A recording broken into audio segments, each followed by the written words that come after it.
नमस्कार, मैं कंचन MNS news live में आप सभी का स्वागत करती हूँ। आइए देखते हैं देश की दशा और दिशा। जी हाँ दोस्तों, जैसा आप सभी को पता है, हमारे इस स्पेशल प्रोग्राम में हम आपको बताते हैं कि हमारे देश में क्या चल रहा है, क्या हाल और क्या समाचार है। देखते हैं क्या है देश के समाचार। यूं ही भाजपा के अजात शत्रु नहीं है देवेंद्र फडणवीस जी, पहले भी कई बार विपक्ष को चटाई धूल। जी हाँ, आखिरकार देवेंद्र फडणवीस ने शिवसेना से विधानसभा चुनाव में मिले धोखे का बदला ले ही लिया। करीब एक सप्ताह से राजनीतिक मझधार में फंसे उद्धव ठाकरे ने बुधवार रात मुख्यमंत्री पद से इस्तीफा दे ही दिया। इसके बाद देवेंद्र फडणवीस का एक बार फिर महाराष्ट्र के मुख्यमंत्री की कुर्सी पर बैठना लगभग तय माना जा रहा है।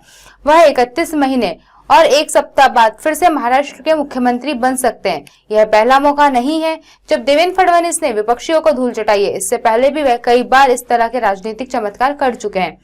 आइए जानते हैं कैसा रहा है देवेंद्र फडणवीस का राजनीतिक सफर, कैसे वे मेयर से सीधे मुख्यमंत्री की कुर्सी तक पहुंचे।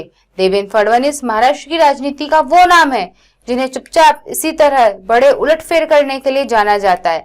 चाहे वे शरद पवार के गढ़ में सेंध लगाना हो या फिर अजीत पवार को रातों रात अपने खेमे में शामिल करना, महाराष्ट्र का मौजूदा राजनीतिक संकट और उद्धव के इस्तीफे के पीछे उनकी सोची समझी रणनीति मानी जा रही है। यही वजह है कि उद्धव सरकार के संकट में आते ही फडणवीस भाजपा सरकार बनाने के लिए सक्रिय हो गए थे। इस दौरान उन्होंने कई बार दिल्ली का दौरा कर केंद्रीय नेतृत्व में मुलाकात की। भाजपा केंद्रीय नेतृत्व को वह महाराष्ट्र की राजनीति में भूचाल से पल पल रूबरू कराते रहे। भाजपा के आजाद शत्रु नहीं है फडणवीस, पहले भी कई बार विपक्ष को चटाई धूल। आखिरकार देवेंद्र फडणवीस ने शिवसेना से विधानसभा चुनाव में मिले धोखे का बदला ले ही लिया।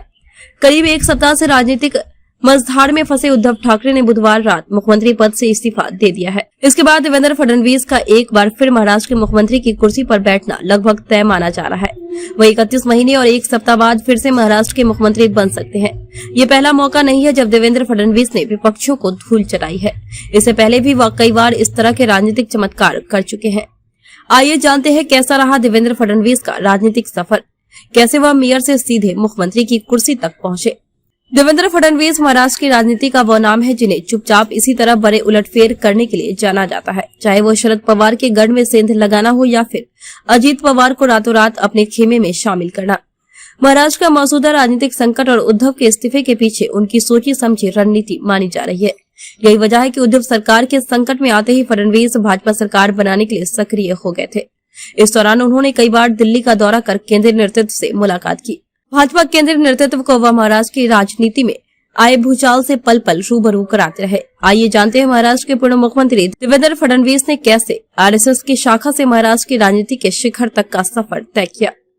मराठा राजनीति वाले राज्य महाराष्ट्र में देवेंद्र फडणवीस के लिए शिखर तक पहुंचना आसान नहीं था। आरएसएस से उनका गहरा जुड़ाव इस सफर में काफी मददगार हुआ। फडणवीस 1989 में आरएसएस की छात्र शाखा अखिल भारतीय विद्यार्थी परिषद से जुड़े थे।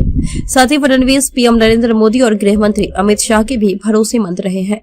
अपने मृदुभाषी स्वभाव और साफ छवि से युवा नेता फडणवीस राज्य में पार्टी के पसंदीदा नेता बन गए। शिवसेना समेत अन्य दलों के कई नेताओं से भी उनकी करीबी संबंध रहे हैं। इस तरह उन्होंने आरएसएस की शाखा से राज्य की राजनीति के शिखर तक का सफर तय किया।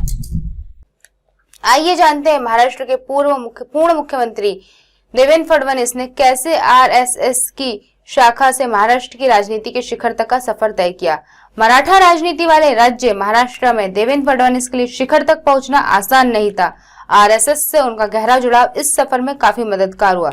फडणवीस 1979 में आरएसएस की छात्र शाखा अखिल भारतीय विद्यार्थी परिषद से जुड़े थे। साथ ही फडणवीस पीएम नरेंद्र मोदी और गृह मंत्री अमित शाह के भी भरोसेमंद रहे। अपने मृदुभाषी स्वभाव और साफ छवि से युवा नेता फडणवीस राज्य में पार्टी के पसंदीदा नेता बन गए। शिवसेना समेत अन्य दलों के कई नेताओं से भी उनके करीबी संबंध रहे। इस तरह उन्होंने आरएसएस की शाखा से राज्य की राजनीति के शिखर तक का सफर तय किया। देखा दोस्तों किस तरह देवेंद्र फडणवीस जी ने अपनी राजनीतिक सफर को तय किया। वह हमेशा से मृदुभाषी, सफल और एक अच्छे नेता के रूप में उजागर हुए हैं। हमेशा वह युवा नेता के रूप में हमारे सामने रहे, लोगों की मदद की और हमेशा छुपी छुपाई साजिश करने के लिए वह हमेशा जाने जाते रहे, क्योंकि वह वो काम कर जाते जो रातों रात जिसने कभी किसी का सोचा नहीं होगा। लोग सोच भी नहीं पाते कि सुबह उठकर क्या होगा और रातों रात फडणवीस जी वो काम कर जाते हैं। आज की खबरों को यहीं विराम देते, कल इसी समय मिलेंगे। देखते रहिए एमएनएस न्यूज लाइव, क्योंकि सच जरूरी है। नमस्कार।